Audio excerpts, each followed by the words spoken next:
Good morning students. आज एक ऐसा चैप्टर हम उठाने जा रहे हैं जो काफ़ी इंटरेस्टिंग है, बड़ा मज़ेदार है। और ये चैप्टर हमें 8th क्लास से देखने को मिलता है। 8th में भी है, 9th में भी है और इवन 10th में भी है। और लगभग सभी जगह मोर एंड लेस सेम है। अगर आपका कॉन्सेप्ट बहुत अच्छे से समझें शुरू से, तो एक ऐसा चैप्टर है कि जिसमें हम बिल्कुल कंप्लीट स्कोर कर सकते हैं, पूरा स्कोर कर सकते हैं। कुछ भी इसमें डाउट नहीं होना चाहिए। हाँ, इसमें यह है कि जितने हर टाइप में 2, 3, 4, 5 टाइप के क्वेश्चंस उसके अंदर से आएंगे, उसको बनाना है, सीखना है। चलिए हम लोग टॉपिक को स्टार्ट करते हैं। चैप्टर्स का नाम है प्रोबेबिलिटी। प्रोबेबिलिटी को अगर हिंदी में बोला जाए तो जस्ट लाइक संभावना। मतलब जब हम कोई भी चीज़ को लेकर डाउट्स में होते हैं कि ये हो भी सकता है, नहीं भी हो सकता है, उन्हीं चीज़ों को प्रोबेबिलिटी कहा जाता है। जैसे कल वर्षा होगी या नहीं होगी, हम केवल प्रेडिक्ट कर सकते हैं, एग्जैक्ट हमें नहीं मालूम है, तो ये हमारा प्रोबेबिलिटी के केस में आएगा। कई बार ऐसा होता है कि प्रोबेबिलिटी सर्टेन भी हो सकता है। जैसे फॉर एग्जांपल आज मान लीजिए कि संडे है तो कल मंडे है, तो एकदम बिल्कुल 100% श्योर है, सर्टेन है। तो ऐसे चीज़ों को हम लोग सर्टेन प्रोबेबिलिटी कहते हैं, जो बिल्कुल 100% है। और कुछ ऐसे भी प्रोबेबिलिटी होती हैं जो बिल्कुल ना हो, बिल्कुल एकदम बिल्कुल इम्पॉसिबल है, उसे इम्पॉसिबल इवेंट्स कहते हैं। जैसे कोई बोलेगा कि कल मुझसे मिलने के लिए महात्मा गांधी आएंगे, क्या ये संभव है? नहीं है, बिल्कुल एकदम 100% झूठ है। तो इसे हम इम्पॉसिबल इवेंट्स बोलेंगे, क्योंकि जो चीज़ हो नहीं सकता है उसकी कैटेगरी रखी गई है, वो इम्पॉसिबल इवेंट्स है। और जो बिल्कुल फिक्स होगा, जैसे कल मंडे है, मैंने आपको बताया, कल आप मॉर्निंग में ब्रेकफास्ट करेंगे, ये भी एक तरह से सर्टेन है। तो कुछ ऐसी चीज़ें होती हैं, अगर आपको 2 का टेबल पूछा जाए तो आप बिल्कुल 100% सही बताएंगे, लगभग ये भी एक सर्टेन है ना। तो हमने देखा कि जो प्रोबेबिलिटी है वो 2 पार्ट्स में हो सकता है, एक सर्टेन भी हो सकता है, एक इम्पॉसिबल हो सकता है। तो प्रोबेबिलिटी का हमने नाम समझ लिया कि एक चांस है, आउटकम्स है, जो हमारे फेवर में भी जा सकता है और हमारे अगेंस्ट भी जा सकता है।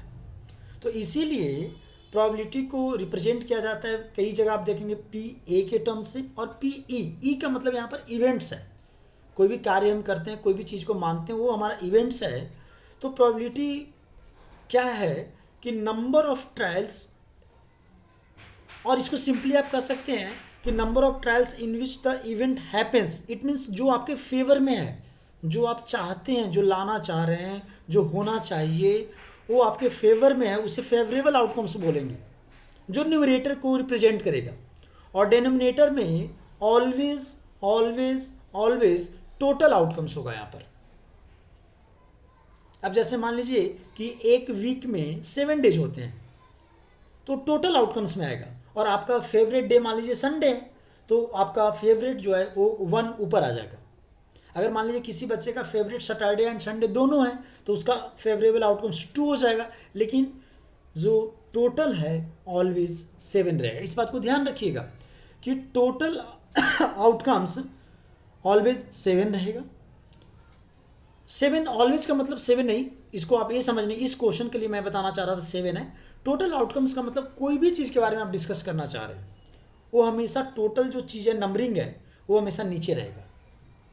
जैसे सपोज कीजिए कि आपके बैग में फिजिक्स, केमिस्ट्री, मैथ्स 3 तरह की बुक्स हैं और आपको केमिस्ट्री की बुक निकालनी है, तो आपका केमिस्ट्री आपके फेवर की चीज़ है तो 1 हो जाएगा और टोटल 3 हो जाएगा। So your answer will be 1/3। So always जब हम प्रोबेबिलिटी को रिप्रेजेंट करेंगे, so it means you can say favourable outcomes upon total outcomes. चलिए हम लोग आगे बढ़ते हैं। इसमें देखिए बेटा, यहाँ the probability of happening of an event always lies between 0 and 1। मैंने अभी आपको बताया था जस्ट कि 0 तब होगा जब इम्पॉसिबल इवेंट्स हो। जैसे अभी आप 9th क्लास में और आप कल बोलेंगे कल तो मैं 35 साल का हो जाऊंगा, जो कि इम्पॉसिबल है। फनी है, मज़ेदार बात है दोस्तों कि कोई बच्चा आज 13 ईयर्स का है, कल 35 कैसे हो सकता है। सो इम्पॉसिबल है, उसका जो हमारा प्रॉबिलिटी होगा 0 हो जाएगा। उसके बाद जो सर्टेन, जो मैक्सिमम, वो 1 जाएगा। जैसे आपको मैंने बताया था कि सर्टेन वो चीज़ होती है जो 100% होगा ही होगा, उसे हम सर्टेन के केस में रखते हैं। तो जब भी प्रोबेबिलिटी लाई करेगा वो ऑलवेज 0 और 1 के बीच में, ना कभी प्रोबेबिलिटी की वैल्यू 1 से ज़्यादा होगा, कभी नहीं होगा। अगर आपके आंसर्स ऐसे आ रहे हैं 1.2, 1.7, 3.5, इट मीन्स आप गलत हैं। दोबारा अपने आंसर्स को चेक करें, और अगर आपका आंसर लेस देन 0 मतलब निगेटिव में आ रहा है तो भी आप गलत हैं, क्योंकि कोई भी प्रोबेबिलिटी निगेटिव भी नहीं जाएगा और ना वो 1 से ज़्यादा होगा, क्योंकि कोई भी काम 100% से ज़्यादा क्या हो सकता है। सो 1 इज रिप्रेजेंटिंग 100%। 100% का मतलब क्या होता है, 100 आउट ऑफ 100 मतलब सर्टेन है। So it means probability always lies between 0 and 1। चलिए, सो ये मैंने फिर से उसी चीज़ को लिख दिया है, आप समझ जाएंगे कि प्रोबेबिलिटी 1 है इसका मतलब उसको सर्टेन बोलेंगे, प्रोबेबिलिटी अगर 0 है इसका मतलब वो इम्पॉसिबल इवेंट्स में आएगा। अब हम जब प्रोबेबिलिटी ध्यान रखें कि डेसिमल में भी हो सकता है, फ्रैक्शन में भी हो सकता है, नेचुरल नंबर में भी आएगा। नेचुरल नंबर में वो मैक्सिमम 1 रहेगा, उससे ज़्यादा तो कुछ होना ही नहीं है। तो ध्यान रखें कि जब आप उसको न्यूमरेटर अपॉन डिनोमिनेटर के फॉर्म में रखेंगे तो मिनिमम वैल्यू 0 है तो आंसर आपका 0.5 हो सकता है। 0.5 इजकल टू 0, 0.3 इजकल टू 0। अब जैसे सपोज कीजिए कि अगले महीने आ रहे हैं, जून का महीना आ रहा है, जून में समर वेकेशन स्टार्ट हो जाएंगे कंप्लीटली, और आपसे पूछा जाए कि इस वीक में, आपसे मम्मा पूछते हैं, पापा पूछते हैं, फ्रेंड पूछता है कि इस वीक में आप कितने दिन स्कूल जाएंगे, तो आपका आंसर क्या होगा, 0। जब स्कूल बंद है तो स्कूल जाने का कोई प्रश्न ही नहीं उठता है। So your answer will be 0/7। Upon 7 क्यों, क्योंकि आपका क्वेश्चन था इस वीक में, इस सप्ताह में आप कितने दिन जाएंगे, तो 0/7 इजकल टू 0, क्योंकि इम्पॉसिबल इवेंट्स हैं। उसी तरीके से मैक्सिमम वैल्यू 1 हो जाएगा। जैसे सपोज कीजिए कि मैंने आपको 2, 3 और 4 का टेबल लिखने के लिए दिया, तो आप कितने टेबल लिखकर मुझे दिखा सकते हैं, तो ये तो बहुत इजी क्वेश्चन है। 100% आप बोलेंगे सर बिल्कुल 3 का मैं 3 बनाऊंगा, तो 3 out of 3, so your answer will be 1 maximum 100%। तो ध्यान रखिए बेटा, न्यूमरेटर अपॉन डिनोमिनेटर के फॉर्म में होगा, न्यूमरेटर की वैल्यू हमेशा छोटा रहेगा, ज़्यादा से ज़्यादा बराबर हो जाएगा। अगर कभी भी किसी बच्चे ने गलती से 1/3 की जगह 3 लिख दिया, इसका मतलब गलत है। क्यों, क्योंकि अकॉर्डिंग टू कंडीशंस डिनोमिनेटर कभी भी छोटा नहीं हो सकता है। ध्यान रखें, डिनोमिनेटर कभी भी छोटा नहीं हो सकता है। बहुत क्लियरली एक बार जल्दी से हम क्विक रिवीजन करते हैं। प्रोबेबिलिटी वो चीज़ होती है जो हमारे सर्टेनिटी के बारे में बताता है, हो भी सकता है, नहीं भी हो सकता है। जैसे आप अभी से मन लगा कर पढ़ेंगे तो आने वाले फाइनल एग्जाम में 80 में 80 आ भी सकता है और नहीं भी आ सकता है। तो सब प्रोबेबिलिटी है, क्योंकि जब आप स्कूल से एग्ज़ाम देकर आते हैं तो आपसे मम्मा, डैडी, पापा पूछते हैं कि बेटा क्या 80 आ जाएगा, तो आपका आंसर क्या होता है, हो सकता है, हो सकता है। मैम के ऊपर डिपेंड करेगा कि कट ना जाए। पता होता है सब कुछ कि मैंने गलत कहाँ किया है, लेकिन फिर भी मज़े की बात है, हो सकता है ना। So number of favourable outcomes जो आपके फेवर में है, जब आपका बिल्कुल एकदम फिक्स होता है, बहुत अच्छा एग्जाम जाता है, तो आप खुशी से बोलते हैं हाँ बिल्कुल 80 का तो नहीं, लेकिन मैं 75 गारंटीड में आएंगे, तो that is the probability, chance है आपका। वो 75, 76 भी हो सकता है, 75, 74 भी हो सकता है, लेकिन नीचे हमेशा 80 रहेगा, वो आपका टोटल नंबर ऑफ आउटकम्स के केस में आएगा। आगे हमने 2 तरह का प्रोबेबिलिटी समझा, एक सर्टेन इवेंट जो 100% सही जाएगा, इम्पॉसिबल इवेंट जो इम्पॉसिबल है। उसी तरीके से मिनिमम वैल्यू 0, मैक्सिमम वैल्यू 1, तो it means probability always lies between 0 and 1, ना 0 से छोटा होगा ना 1 से बड़ा होगा।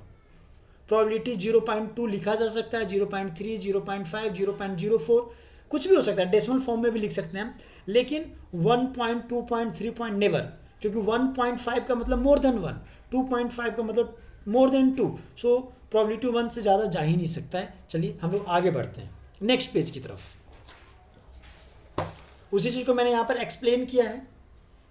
Probability n upon D, numerator upon denominator, numerator always less than और ज़्यादा से ज़्यादा इक्वल, उल्टा कभी नहीं होगा, ध्यान रखें, डिनोमिनेटर कभी छोटा नहीं होगा। So if your answer is in decimal form, तो ध्यान रखें कि 0, 0.1 से लेकर 0.991 तक जाएगा, मोर देन 1 गलत हो जाएगा, जैसे 1.1, 1.2 सब रॉन्ग है।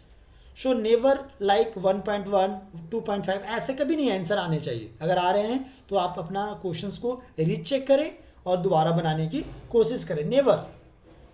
एक और चीज़ ध्यान रखें कि प्रोबेबिलिटी में PE का मतलब होता है इवेंट्स, मैंने पहले बताया आपको कि E इवेंट्स को रिप्रेजेंट करता है, A हमारे फेवरेबल इवेंट्स को रिप्रेजेंट करता है, और E के ऊपर अगर हम एक डैश लगा देते हैं तो नॉट इन फेवर। जैसे मान लीजिए कि एक मैच हो रहा है, क्रिकेट मैच है इंडिया और न्यूजीलैंड का, तो इंडिया का अगर जीतने का चांस कुछ है तो हारने का भी चांस कुछ है, तो दोनों चीज़ का मिलाकर हमेशा आंसर 1 के बराबर होगा। फेवरेबल वाले जो आपके प्रोबेबिलिटी है, नॉट फेवरेबल वाले जो आपके प्रोबेबिलिटी है, दोनों का सम ऑलवेज 1 के बराबर है।